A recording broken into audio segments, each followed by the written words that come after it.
So if the US feels unstable right now, I get why. I get why your brain is like, oh my gosh, let me get my passport ready.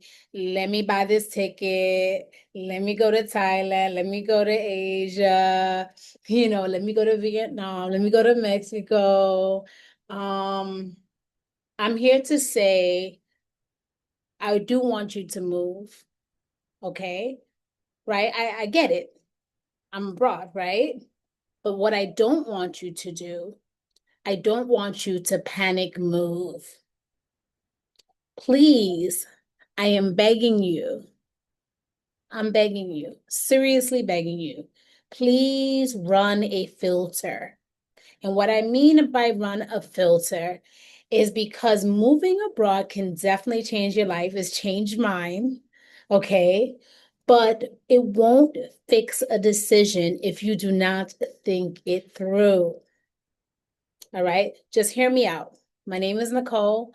I'm an expat and well-being coach. I have been living abroad for 11 years, mostly, if not all, in Asia.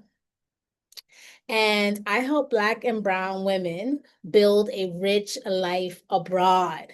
And I talk about money clarity, I talk about well-being routines, community, and all that jazz. Now, this conversation isn't about politics, or this actually, your move isn't about politics. Now, hear me out, because I know you're like, yes, it is.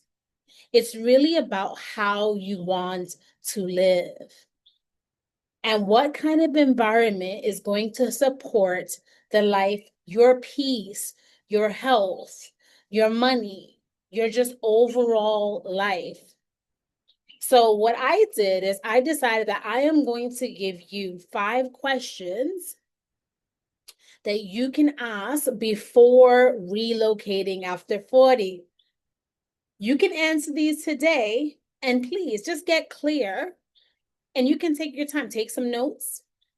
So the first question, what am I trying to stabilize? So just be honest.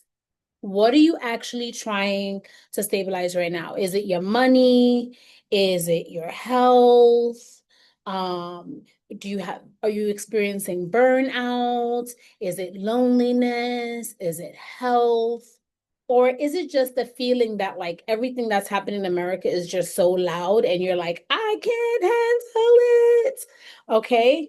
Because if you can't actually name the real problem, the move is not going to solve it. I promise you. Okay. So, for example, if it's money, right, you need a runway, right? If it's the nervous system, you're going to need a new routine, you're going to need a fresh environment. And if it's loneliness, you probably need some belonging, not just a new view. Okay. So, number two, second question. This is the one I talk about. What trade-offs can I accept without losing peace? I'm going to say this again. What trade-offs can I accept without losing peace?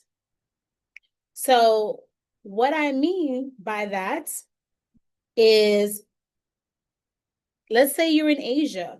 It could be distance from family, language friction. It could be cultural differences, admin and visa stuff, dating pool realities, okay? Maybe not finding your type of clothing in a certain country or the certain restaurant or your food, right?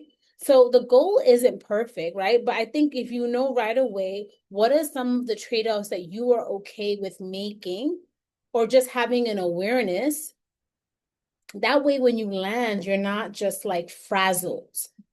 All right. Number three, now we're grown-ups here, right? 40 and over, right? So do I have a 6-month runway? Money and energy. Okay. So Do you have deposits if you need to live somewhere, or setup costs, visa and admin, healthcare and insurance? Sometimes certain countries you can't take certain medicine. So knowing, certain things of that nature. Monthly living costs and like a buffer. Maybe you go to a country and you don't like it. Do you have a buffer to go elsewhere? Because most people don't fail abroad. What happens is they run out of runway, or they fail to plan, or they just assume that everything is going to happen perfectly. And when it doesn't happen, they're so dysregulated. Question 4. What will my well-being infrastructure be in week 1? You land, you're in the land of smiles, you're in Hong Kong, you're in the UAE. I'm just naming places, right? Like, what is your infrastructure going to look like? What is going to be your sleep routine, your daily walking route, okay? Your grocery plan. What are you going to eat? What is your movement plan? What's the first cafe or place where you're going to go and kind of introduce yourself? What is one community touch point and the thing you're going to do? Because well-being isn't motivation, it's infrastructure. You need it. All right. 5, where will I get belonging? Not just friends, belonging. All right. So friends are social. Belonging is consistent places, shared values, repetition. So, like, are you going to have a new hobby, a community class that you're going to take, a volunteering or service, professional groups? Because belonging is built by repetition, it's not like your personality. So, what are some of the things that you're thinking about? So now these are just my quick recap. What it is that you're stabilizing. What are some of the trade-offs that you can accept? 3, what is your runway? 4, your well-being infrastructure. And 5, your belonging plan. I always say that when people are moving abroad, they're usually running away from something or they're running to something. Which one will you be? And there's no shade, no judgment either, but you need to know what that is. If you want my step-by-step version for Asia, comment freedom, and I'll send you my free 7-day Asia Move action plan when it drops. And you'll be the first to know when the next video in this series is up. Have a fab day. Answer these questions and let me know.